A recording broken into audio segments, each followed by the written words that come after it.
One day in 1907, Ida Wood decided to lock herself away in a New York hotel room where she would remain for the next 24 years. The strange thing about this was that she'd been one of Manhattan's most famed socialites and wealthiest women. So what explains this mystery? Join me to find out. The woman who is known as Ida Mayfield Wood today was actually born as Ellen Walsh in England on the 14th of January 1838. Her father was Thomas Walsh, an Irish peddler, while her mother was an Englishwoman named Anne Crawford. Ellen's father was just one of the millions of Irishmen who left Ireland between the 1830s and 1870s, fleeing appalling poverty and social conditions on the island, which were compounded by the Great Potato Famine of the 1840s. Initially, they moved to England, but they wouldn't stay for long. Instead, the family relocated to the United States in the early 1850s, first settling in Boston, Massachusetts, before dispersing to other parts of the country. Ellen's father eventually died out in California in the mid-1860s. This was a pronounced period of anti-Irish sentiment in the US, when the sheer level of Irish migration to North America, the perceived strange social character of the Irish, and their Roman Catholicism saw these newcomers experience widespread xenophobia. Many establishments across the country hung out signs saying, "No blacks, no Jews, no Irish." Faced with this anti-Irish sentiment, Ellen took the decision when she was still a young woman to change her name to Ida Mayfield. She also invented an elaborate backstory, claiming that she hailed from Louisiana and that her father was Henry Mayfield, a sugar plantation owner down south. While Ida Wood was hiding her heritage, for me it's always been fascinating, and for a good while now, people on the channel have been asking me where I am from, and to find out, I've partnered with My Heritage. The test kit comes with a clear step-by-step manual, and it's super easy to use. All you need to do is a swab test on the inside of both of your cheeks for 30 seconds, put the swabs in the vials, and you're done. All that's left is to put the vials in the plastic bag, package it and send it off to the lab, and in 3 to 4 weeks, you will have your results. And now it's time to find out. The results are in. Let's explore my ethnicity.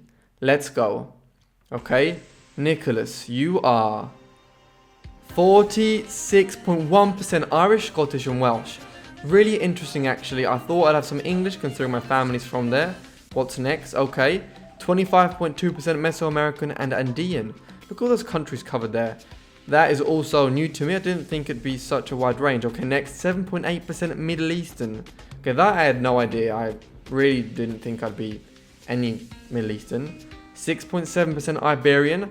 Okay, that was sort of expected considering my mum is from Mexico, so I would have thought there would be some Spanish there. And 14.2% other ethnicities. Okay, so that's a lot to cover.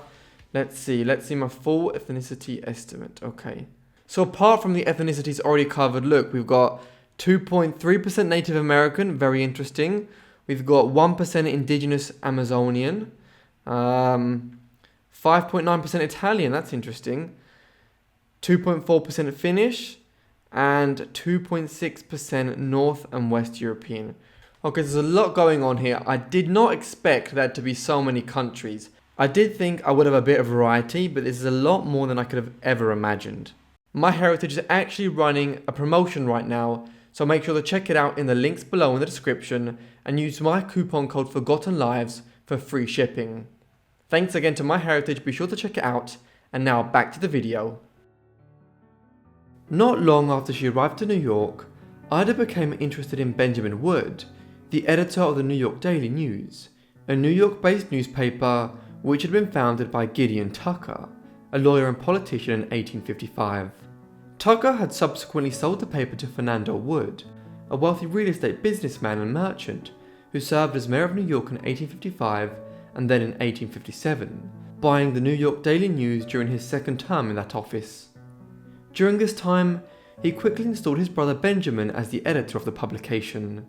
It was through this position that Benjamin gained some public notoriety, and this was enough to catch Ida's attention. The newspaper's editorial line under Wood's guidance was controversial, especially so in retrospect. It argued in favour of the retention of slavery in the southern states and their right to secede from the Union if the northern states continued to insist on the abolition of slavery, a development which resulted in the outbreak of the American Civil War in 1861. The fact that Ida developed an interest in wood during these years is probably a good indication of her own political leanings. Having become interested in wood, Ida started writing unsolicited letters to him. His interest was sufficiently piqued that he responded, and they soon met and began a relationship, despite Wood being married. These were turbulent years, as the New York Daily News was shut down by the Union government when the Civil War erupted in 1861. Despite this, Ida maintained her affair with Wood, and when his wife died in 1867, they married. Her relationship with Wood, first as his mistress and then as his wife, catapulted Ida to the forefront of New York society life. It should be noted that the New York Daily News was re-established in the closing years of the Civil War as victory for the Union began to look more certain. And Wood was not just the editor of this major newspaper, but was also a 3-time member of the American Congress, holding a seat in the US Senate for New York for 2 terms. Thus, despite her husband's questionable politics in the late 1850s and early 1860s, the Woods were amongst New York's leading political dynasties during the Gilded Age, and Ida rubbed shoulders on occasion with figures such as President Abraham Lincoln, the Prince of Wales and future King Edward VII, and the extended family of President Ulysses S. Grant. Ida and Benjamin's marriage was also peculiar for their invention of a daughter. For decades, the pair claimed to have a daughter named Emma, who was born before they married. However, Emma was actually a younger sister of Ida's. The exact motivations for this deception are unclear, though it was surely to do with Ida's ongoing efforts to cover up her Irish background. Benjamin was aware of where his third wife was actually from and agreed to hide the deception. Emma will play a part in Ida's peculiar later life, as we will see presently.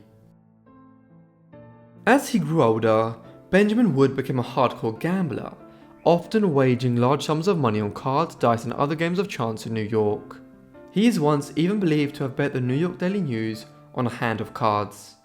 Fortunately, he won and retained control of the newspaper, but faced with his reckless behaviour, Ida began taking control of much of his finances in the course of the 1880s and 1890s, in an effort to ensure that her delinquent husband did not gamble everything away. This meant that Ida became a very wealthy woman in the late 19th century, profiting from Benjamin's political and business career. When they married in 1867, Ida had yet to reach her 30th birthday, while her husband was pushing on 50. Unsurprisingly then, he died long before she did, passing away on the 21st of February 1900 in New York City. Despite his questionable wartime record in the early 1860s, the Woods had been entirely rehabilitated in later years, and in the 1880s, he had served as one of the presidential electors for New York State. Accordingly, his business interests had flourished yet again, and when he died in 1900, Benjamin left Ida a fortune of approximately $2 million, a sum equivalent to over $75 million in today's money. Ida would never remarry. Instead, she initially put her energies into the New York Daily News, trying to keep the paper running much like Benjamin had left it, and even becoming the editor for a time in 1900 and 1901.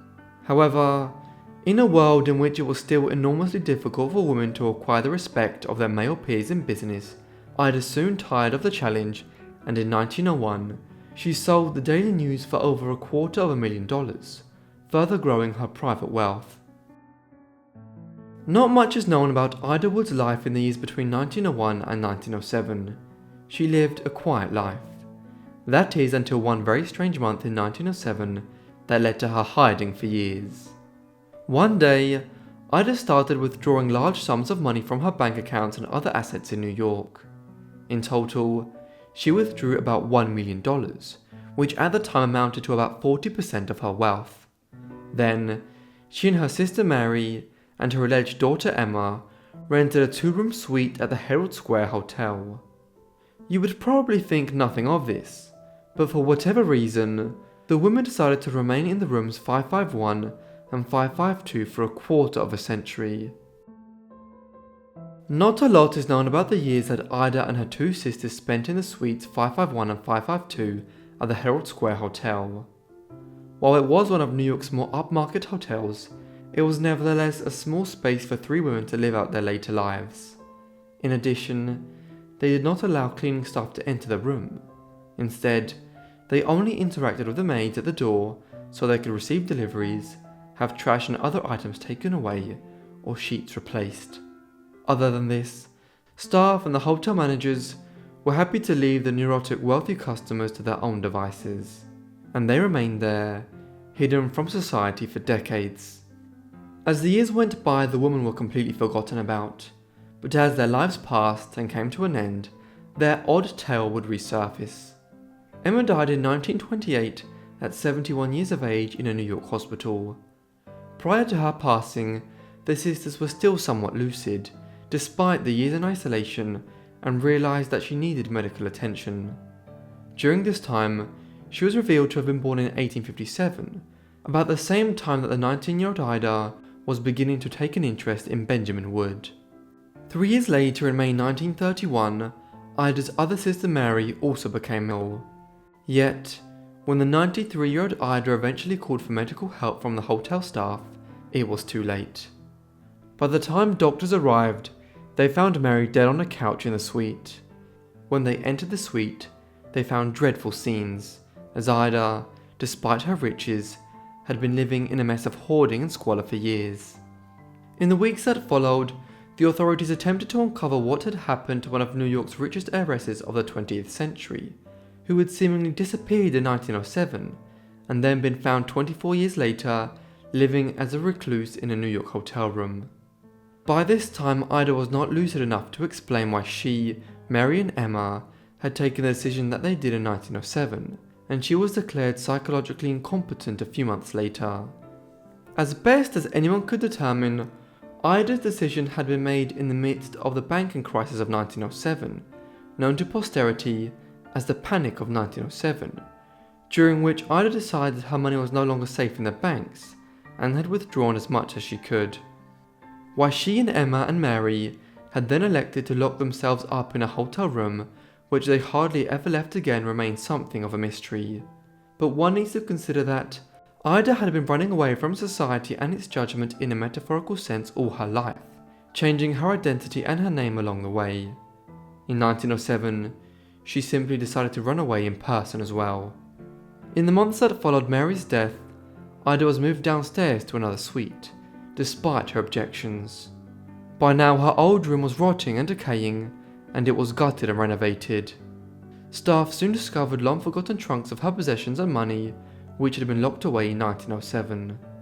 She passed away not too long after her sister on the 12th of March 1932, aged 94, from bronchial pneumonia. When Ida finally died in the early 1930s, there was a growing issue concerning her inheritance, as she had not left a will of any kind. As such, there was a large fortune which she had left behind and which remained to be claimed. Dozens, then scores, and then hundreds of individuals attempted to claim all or part of it. Consequently, when a legal trial opened in 1937 to try to resolve the issue, 1,103 people claimed to be Ida's rightful heir, while 616 of these appeared with the legal counsel to the court when it sat. At the heart of this circus of a legal dispute was Ida's shadowy past. Because she'd invented the vast majority of her life story, hundreds of people were able to claim to be related to her, with many arriving to the court in New York claiming to be her relatives from Louisiana, a story which we know to be fabricated today, but which many people still believed back in the mid-1930s.